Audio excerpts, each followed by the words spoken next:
Here are the 4 facts that exposes China completely. Unmasked. Number 4. The China-Pakistan axis of evil. Chinese bullying must stop, and for this to happen the world must come together. Just as Hitler was confronted and defeated only when the world combined to do so, this is the only real way of cornering the dragon and forcing it to pipe down.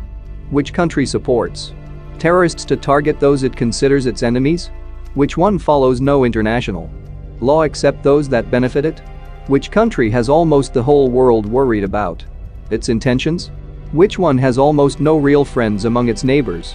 Which one uses every trick in the book to cheat on its chosen partners and renege on international obligations?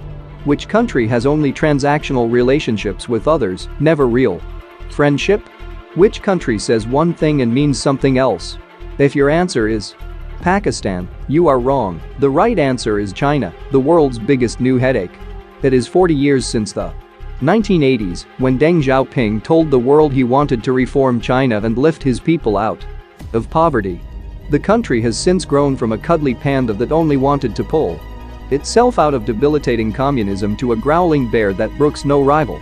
The point of regurgitating all this history, including ongoing history, is simple. China is no longer India's problem, it is the world's growing problem number 1. So, how do you solve a problem like China? The first way is obviously through trade. If the US, EU and India combine to force China to open up her markets and balance trade, that would be the best form of pressure. If we do it separately, as Donald Trump tried to by putting up tariffs on Chinese exports, it is bound to fail. Next, the US must clearly stop fighting the last Cold War and gear up for the next one, the one where the US and China are 2 primary antagonists. The Americans are still too obsessed with Russia, which is just a pale shadow of its former superpower self, when the real threat is China. Third, there are things India must do. Starting with the trade and defense fronts. We need to draw China into a discussion where, once it crosses a certain level of annual trade deficit, the balance will either be settled in rupees, or China will need to take measures to buy more Indian products to reduce the gap.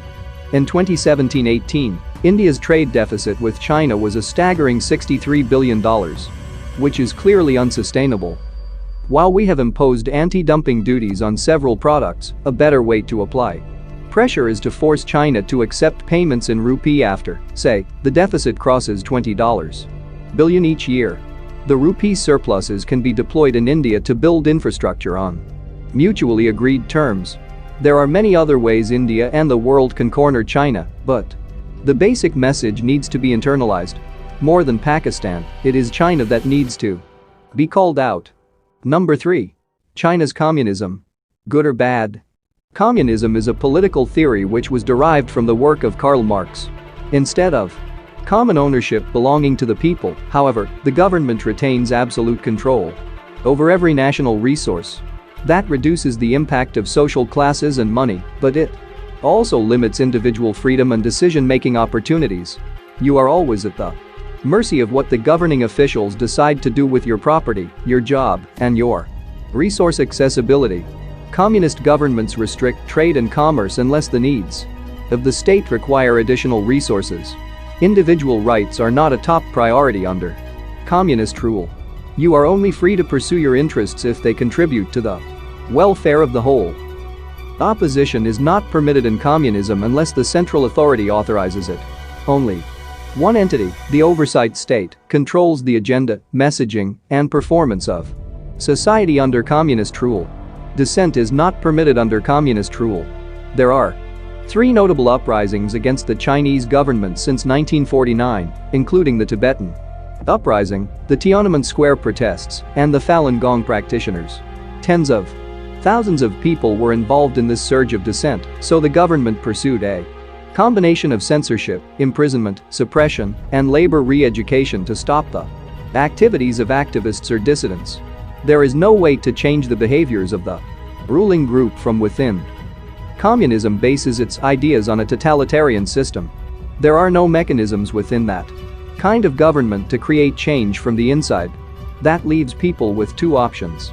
If they find their circumstances are growing worse, encourage an epiphany within the government or become outspoken about the issues. People disappear frequently, even today. Because of how the government is perceived. Under communist rule, forced disappearance implies either murder or long-term forced labor with plausible deniability. It reduces levels of meaningful employment in society. Communism doesn't earn you a paycheck. It gives you the right to continue living with the basic essentials and not much more. You're not permitted hobbies because that is labor which does not benefit society. Individuals are given income limits to follow. Wealth belongs to the government when following the teachings of communism. The outcome of communism is often poverty. Communism might suggest that everyone benefits from its structure, but it is the opposite which occurs most often. The government can change the rules at any time to help themselves. They declare how much economic growth occurs, who benefits from it, and industrial emphasis in each community. Number 2. China's claims on different countries. From the mid-1980s onwards, China moved away from previous Maoist foreign policy and decided in the interests of getting on with its neighbors to resolve all of the disputed land-based borders, and did so with pretty much everyone except India. The most volatile of all China's territorial disputes is the island of Taiwan. Taiwan was where the defeated Kuomintang nationalist government of the former Republic of China retreated after defeat by Communist Party forces in the Chinese Civil War, which followed the end of World War II. Of all the disputed areas claimed by China, none has been more high-profile in recent years or involved more players than the South China Sea. China, Vietnam, Malaysia, Brunei, the Philippines, and Taiwan all claim parts or all of the region, with each having established a presence in parts of the area due to the area's strategic importance as one of the world's busiest shipping lanes. Tensions have increased as all countries have begun to establish military presences on the islands, with China the most active. After Taiwan, India is perhaps the most volatile of China's borders and one of its longest at 3,380 kilometers. China claims a number of areas along its border with India. It also claims parcels of land that Nepal and Bhutan say are, in fact, their territory. Beijing disputes the international boundary between India and China. In the eastern sector, China claims approximately 90,000 square kilometers of Indian territory. Indian territory under the occupation of China in northern part is approximately 38,000 square kilometers. India's consistent and principled position is that all the parts that China claims to be under its territory have been, are and shall be an integral part of India. This fact has been clearly conveyed to the Chinese side on several occasions. In 1950, the newly established Chinese Communist regime decided that Tibet must become a permanent part of the People's Republic of China and launched an invasion. For China, possessing Tibet gave access to rich natural resources and allowed it to militarize the strategically important border with India. Over 1.2 million Tibetans have been killed, over 6,000 monasteries have been destroyed, and thousands of Tibetans have been imprisoned. The transfer of sovereignty over Hong Kong occurred at midnight at the start of 1 July 1997, when the United Kingdom ended administration for the colony of Hong Kong and returned control of the territory to China. It has its own judiciary and a separate legal system from mainland China. Those rights include freedom of assembly and freedom of speech. But those freedoms, the basic law, expire in 2047, and it is not clear what Hong Kong's status will then be. Chinese President Xi Jinping has warned against separatism, saying any attempt to divide China would end in bodies smashed and bones ground to powder. Number 1. China deliberately creating false tension. While India and the rest of the world battle a pandemic which originated in China, the Chinese have opened a new battlefront, this one involving troops and weapons along India's contested border with Tibet. The coming weeks and months could determine the future of India-China relations, and indeed China's relationship with the rest of Asia and the world.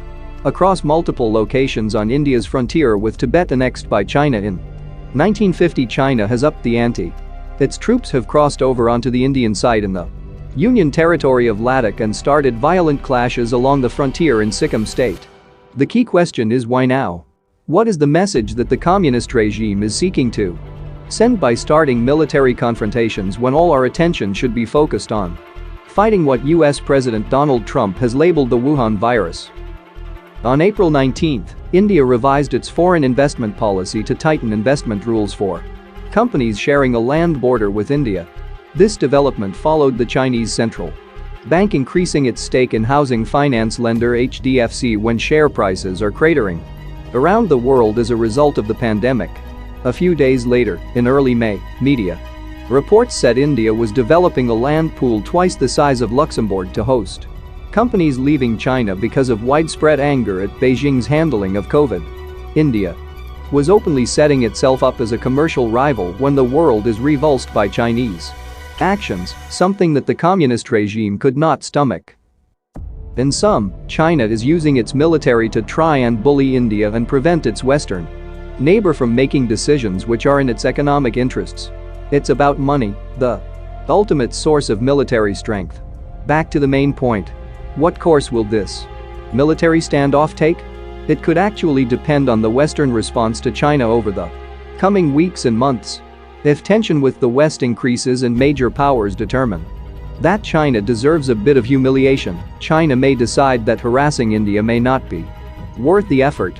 A major conflict involving nuclear powers is unthinkable, but there are enough and more influential strategic minds who could advise that Chinese interests in Tibet, Hong Kong and Taiwan are not that sacrosanct. Is it any wonder that China is using this moment to undermine the autonomy of Hong Kong? From Vietnam and the Philippines to the United States and Australia, there is little sympathy for China and its authoritarian moves. China is a global power with a mighty military, but India is no pushover and can hold its own on land, sea and the air. For the communist regime to imagine that India will capitulate on its Himalayan frontier will be foolhardy. This is 2020, not 1962. China cannot stop India's rise, but how high India rises is up to us. If you think that China is the worst problem for world right now, like, share and subscribe.